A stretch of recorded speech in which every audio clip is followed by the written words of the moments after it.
It's the region renowned for its sunshine, beaches, relaxation and stunning scenery, but today it plays host to the ultimate test of endurance, the Gold Coast, paradise for holidaymakers, and today home to the 35th annual Gold Coast Airport Marathon. Thanks very much for your company as we bring you all of the thrilling action of one of Australia's greatest road races. Joining me in commentary, Aussie marathon great Steve Monaghetti.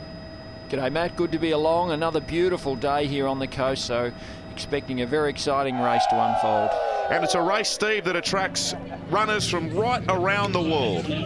Right around the world, right around the states of Australia. Every state would be represented, and certainly a great international contingent. Almost 5,500 people to line up in the main marathon event, many of those out before the sun even came up today to get themselves ready for the journey ahead. Let's hear from some of the competitors and see how they're feeling. Why do it? It's a challenge. It helps keep the work-life balance thing happening, and I run with a great group of friends back home in Shepparton, so it's always great to have a goal. I was okay getting out of bed this morning, but very nervous now. Well, I'll be happy to finish strong. Have a time goal, but I just want to finish strong.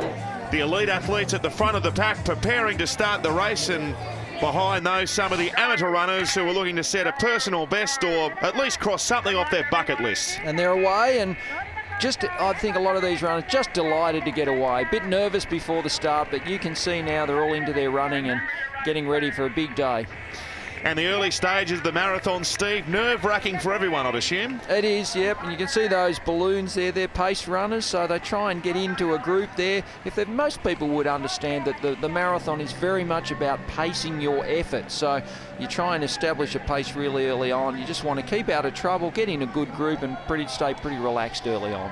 Well, this Gold Coast Airport Marathon has come so far in its duration. Starting in 1979, just 691 people competed across the different categories. Today, almost 28,000. And the lead pack here of the main marathon, Steve, well, we almost expected it. Some of the Kenyans, the Ethiopians, and also 2 Japanese runners in the lead pack already.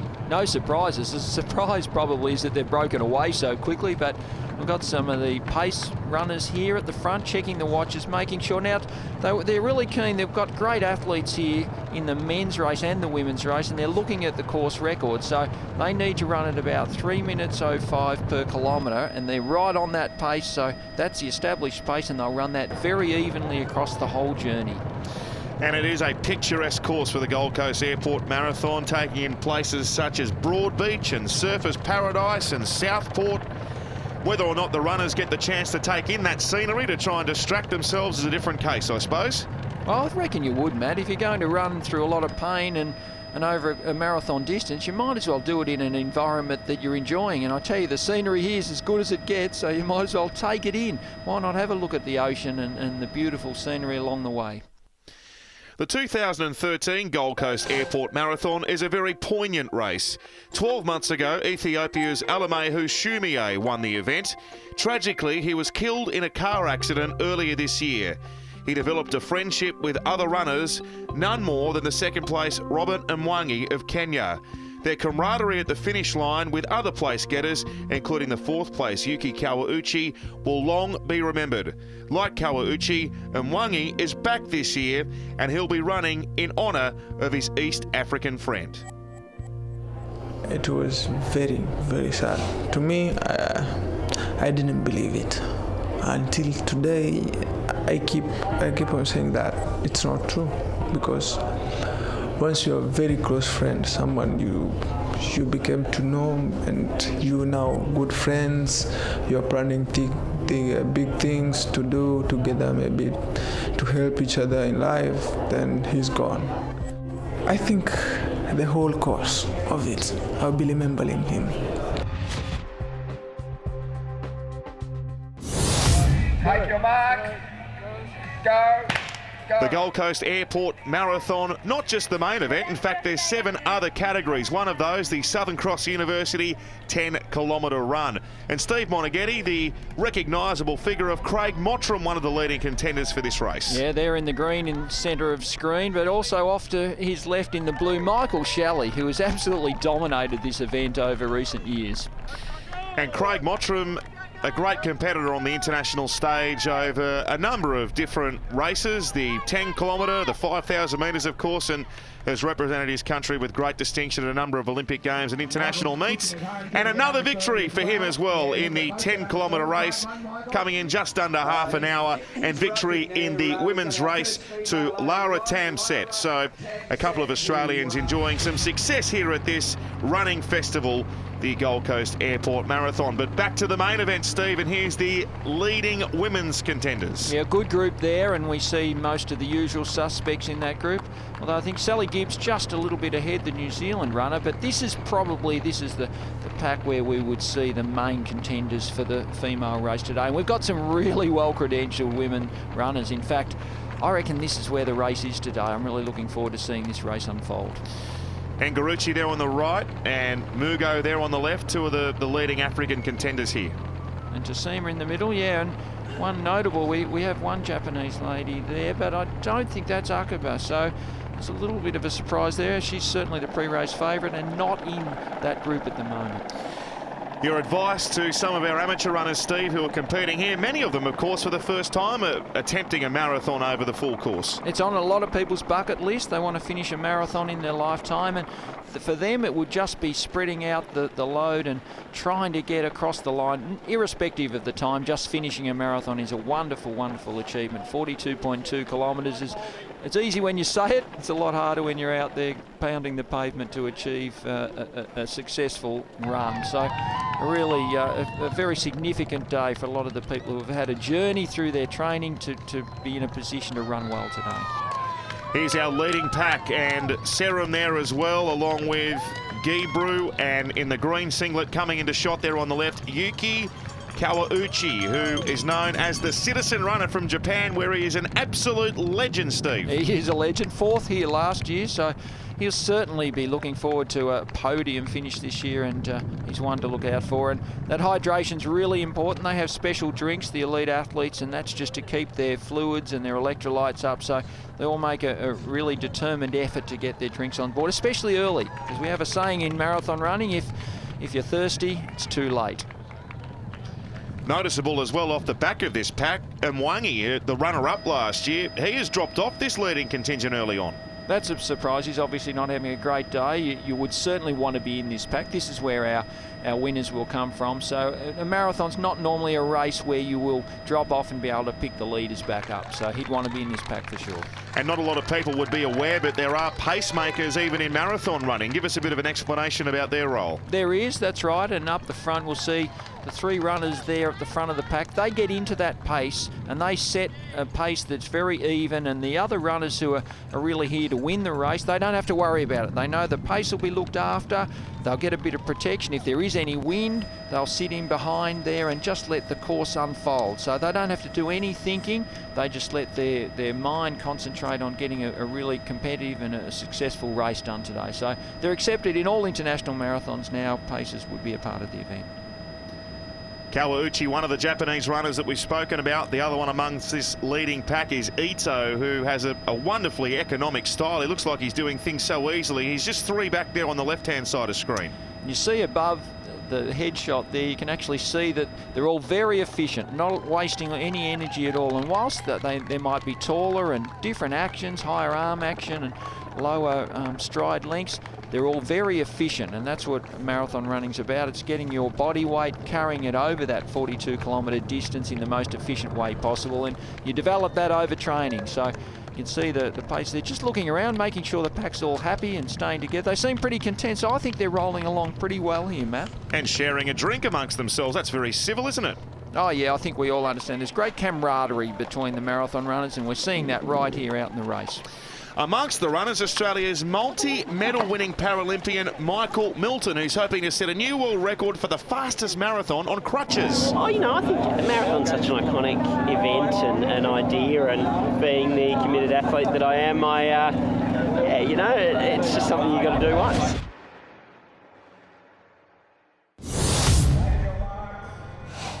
Another of the events in the Gold Coast Airport Marathon, the ASICS Half Marathon, and the most popular event in terms of entrance, with over 10,000 people competing here. the most popular event for sure. It's almost become the normal person's marathon, so you don't have to quite put your life on hold to run the half, but a very popular distance now. And a good representation of Australians as well, led by Martin Dent at the front, Steve. Yeah, Marty, very experienced, won races all around Australia and represented Australia at the highest level. Certainly looking like he's going to stamp his authority on this event today. Feels like he's been around forever, Martin Dent, but still in his 30s. And Martin Dent was too good for the field here as well, going on to win the ASICS half marathon. And it was a close finish there in the end, but a good sprint towards the finish line. And Nikki Chappell was the leading women's runner in the ASICS half marathon. Back to the main event, though, the 42.5 kilometre journey. And some wonderful shots here of the general amateur runners just going about their business and setting their own pace back in the field. Yeah, through the sun there, and whilst it might be a beautiful day, they'll be very aware of that sun. If you're out there for 4 or 5 hours, then hydration and heat, beautiful views. Look at the colour and the number of females, really strong representation of females in distance running now. In fact, they're actually overtaking the men in a lot of the entries in races around the world now. And it's hard not to be taken by the spirit of these competitors too. We've seen some of the amateur runners urging on their elite counterparts, even during the race, giving them a round of applause and urging them on to go quicker and maybe break a race record. And a lot of these runners would be running for a special cause, a charity, a person, with different groups, and there's great, really good bonding and social side of this sport as well. Back to the lead pack here, and still the African runners combining here with the two Japanese runners and setting a great pace out front. And don't you love that? And a really good thing about this event, and isn't that the great thing about marathon running? You can run here today and you're running with some of the best athletes, best of their craft in the world, and you get to cheer them on, give them a clap, you give them a bit of support along the way, and we all cross the finish line and we've all had the satisfaction of finishing a marathon. Even some of the local residents have walked out the front door, maybe put down the breakfast cereal and thought, I'll go and give these very courageous marathon runners a bit of an applause and urge them on. They're doing great things in terms of their encouragement. That would be very welcome for these gentlemen at the front of the race. And here's the leading of the women's contenders, Steve. Yes, there's Ngarechi, who's looking like she's pretty good. She's very compact as well. See that higher arm action? It's almost like she's sort of talking in a microphone when her arm comes up, and that's fine. It's a very, not really using too much energy there, so that's the important thing, sparing that energy. But she looks pretty good. Obviously early days yet in the race, but she's looking very strong. Well, it is early days, but she looks to have pulled away here in terms of the women's leading contenders. She's got a bit of a gap here to the next in line and setting a good pace at front, so whether or not she can continue, this is another question. It is a bit unusual. Normally I would have expected, with the depth that we have in this women's field, that they would just run along as a pack, as we're seeing in the men, and that's normally what happens, but it seems like they're stretched out, and they're running amongst the men here, so they get the opportunity to run off the men as well. Well, here's our first casualty. This is Career, and he doesn't look very well. I don't know if this is a question of exhaustion or maybe a stomach bug, but well, he's in terrible pain here. Yes, that's one of our Kenyan athletes looking like he's not going to play any further part in this. Yes, certainly he's got it's like a stomach upset there. I think you're right, Matt. Yep. This is the 28 kilometre mark, so he's been going pretty quick for a reasonable distance, and not a bit of wonder that he's knocked up there. A change at the front of the women's race, though. Yukiko now hits the front at the 26 kilometre mark. Another one of the Japanese contenders who are exerting their dominance. And this is our pre-race favourite. I'm not surprised. Akaba's looking great, and in fact she's running so well. That's Takahashi beside her, he's ran 2:11 himself, so he's probably not having a great day at the office, and he's dropping back. I'm sure they would know each other, so he might be giving Akaba a hand there, but he's probably hoping to hang on because she's moving really well. And we see that Akaba has opened up a gap as well on the second place runner. So she's really put the foot down, and Ngarechi might be struggling to bridge this gap. Well, that's about a 50 or 60 metre gap, even longer. And that looks like you wouldn't allow that to happen. That's not, and obviously Ngarechi was leading, so we've actually seen Akaba not only catch her, but establish that gap. So I think she seems like she's established a pretty clear gap there. There's the pacemakers, Wangjuki and Serum, they're not going to have a drink here at this drink station. In fact, they're going to pull out of the race. So they've done their job, Steve. They're the pacemakers we spoke about. They've got their main contenders on the time they wish to be running, and they've decided their job's done. That's it. They would have got to 30k, so they've set the race up nicely. There's Kawauchi and Ito. They're part of this lead pack, along with Gebru. So 3 men at the front of the race have opened up a bit of a gap here themselves. This might be one of the race-defining breakaways. You're just through that start-finish area, so this is a very significant part of the course through 31k. And here we go. We certainly are. We're seeing it now. And Gebru has put his foot down. This could be one of the race-defining breakaways in the Gold Coast Airport Marathon. 31 kilometres, and Gebru has really tried to open a gap on the 2 Japanese competitors. He's gone pretty early here, 11 k's out from the finish. This is a decisive move, no doubt about that. He's looking back, just checking how they're going, but this is a race-winning move here. He's gone through that start-finish area at 31k, and he said, well, here we go. It's time to just see what these boys are made of, and he's certainly running like he's got that winning trophy in his sights. Can we expect the Japanese runners, Kawauchi and Ito, to work together and try to bridge this gap, Steve? Well, probably. They'll certainly work together. I'm not sure if they're going to bridge that gap, because to me it looks like Gebru's actually ran away from them. So they'll probably just sort of settle a little bit, try and get into their own rhythm again, work off each other and just see what happens up front. But they're going to need to respond, because that's a significant move. Further back in the pack, some of our amateur runners doing a fantastic job in creating the colour of the Gold Coast Airport Marathon. We saw some refreshing themselves with a drink, some pouring the water over their heads, some of the gels there as well, Steve. Yeah, so it sends a message to me that it is getting quite warm out on the course. So it's all right sitting here where we are, but it's a bit warmer out there into that direct sunlight now. Well, as the sun comes out and the day gets longer here on the Gold Coast, the humidity can be a factor as well, but gee, Akaba looks fantastic out ahead of the women's race. Yeah, looking really kind. There we go. There's Takahashi grabbing a drink and just checking that Akaba's okay. And she's obviously travelling very well because she got the hand signal, so no issues there. She's looking in really good shape.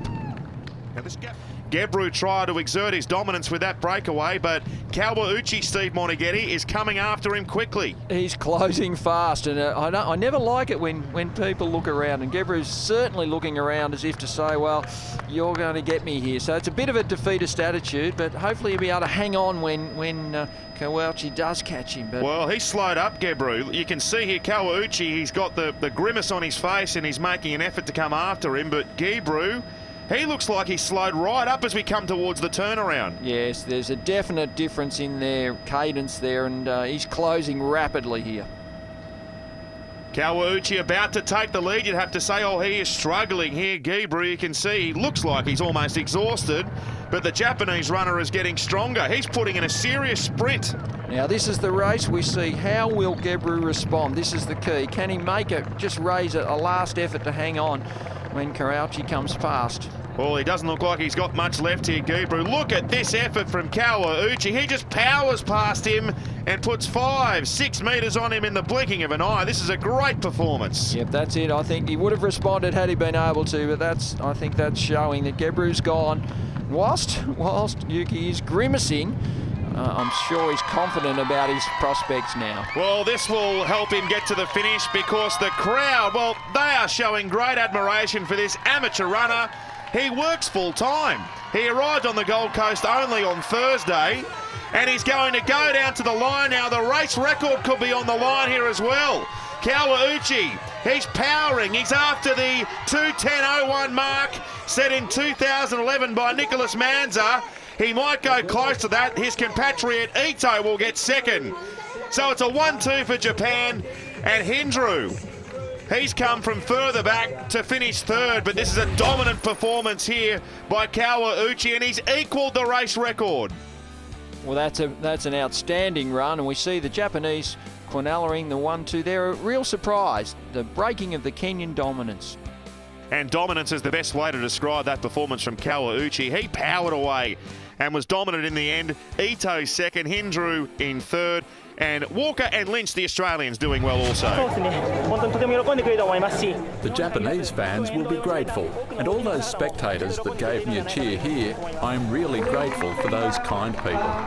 And now the women's race coming to its conclusion, and it's victory for Japan here as well, with Yukiko Akaba coming down to the line. And Steve, this is an amazing performance. She is going to smash the race record here. Absolutely smashing it, a couple of minutes ahead of that race record that stood for so long. So an outstanding run by Akaba today. Very excited, very happy. Ariko Asai set the record in 1993, 2:29.29. Well, no longer. Akaba has absolutely smashed that record. She's a mother herself, and she's come back to marathon running, having given birth to her child. And Angareshi, who's in the same boat as Akaba, a mother at 36, she's finished in second place. So a great finish to both the men's and the women's races. And Ivanova, the Russian runner, who was thereabouts in the lead pack, but has come home very strongly for the back half of the race. She will finish in third, but all honours go to the winner. And that has been a fantastic performance from Yukiko Akaba, a new race record, and she has gapped them. And a couple of minutes under that record, so she smashed it. And that actually takes this women's event into an international level, a world-class event now with such a fast time. So that's established the race, and we see the first Oceania winner there, Alexandra Williams, in 6th place from New Zealand.